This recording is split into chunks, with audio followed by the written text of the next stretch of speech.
দিল্লির আবগারি মামলায় অরবিন্দ কেজরিওয়ালকে গ্রেফতার করল সিবিআই। দিল্লির আদালত থেকে তাকে নিজেদের হেফাজতে নিল কেন্দ্রীয় তদন্তকারী সংস্থা। এর আগে এই একই মামলায় তাকে গ্রেফতার করেছিল ইডি। মঙ্গলবার দিল্লি হাইকোর্টে কেজরিওয়ালের জামিনের আবেদন খারিজ করে দেওয়ার পরেই তিহারে গিয়ে জিজ্ঞাসাবাদ করে সিবিআইয়ের একটি দল।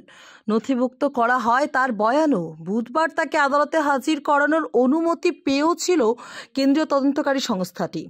আরও বিপাকে দিল্লির মুখ্যমন্ত্রী অরবিন্দ কেজরিওয়াল। আবগারি দুর্নীতি মামলায় ইডির পর এবার সিবিআইয়ের হাতে গ্রেফতার হলেন দিল্লির মুখ্যমন্ত্রী অরবিন্দ কেজরিওয়াল।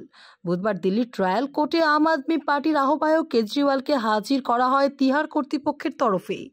সিবিআই ও কেজরিওয়ালের আইনজীবী দুই পক্ষই নিজেদের বক্তব্য রাখেন বিশেষ বিচারক অমিতাভ রানাওয়াতের সামনেই। আদালতে কেজরিওয়ালকে নিজেদের হেফাজতে নেওয়ার আবেদন করে সিবিআই। সেই আবেদন মঞ্জুর হয়। সিবিআই গ্রেপ্তারি নিয়ে কেজরিওয়ালের কৌশলী বলেন, আদালতে কেজরিওয়ালের গ্রেপ্তারি চেয়ে সিবিআই যে আবেদন করেছিল ও তাকে জিজ্ঞাসাবাদের যে আদেশ দেওয়া হয়েছিল সেই বিষয়ে আগে থেকে জানানো হয়নি তাদের।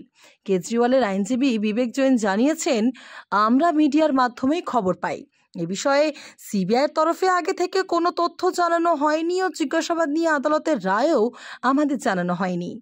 মঙ্গলবার দিল্লি হাইকোর্টে অরবিন্দ কেজরিওয়ালের জামিন খারিজের পরেই তিহারে গিয়ে তাকে জেরা করে সিবিআই।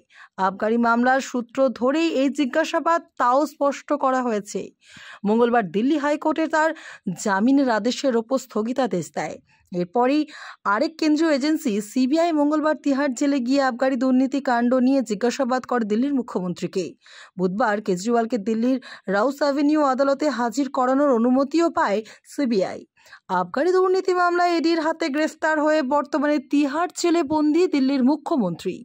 আদালতে আপ প্রধানকে নিজেদের হেফাজতে নেওয়ার আবেদন জানায় কেন্দ্রীয় তদন্তকারী সংস্থা। আদালত সিবিআইয়ের অরবিন্দ কেজরিওয়ালকে গ্রেপ্তারির আবেদনে সাড়া দিয়েছে। National desk report, ANN 24।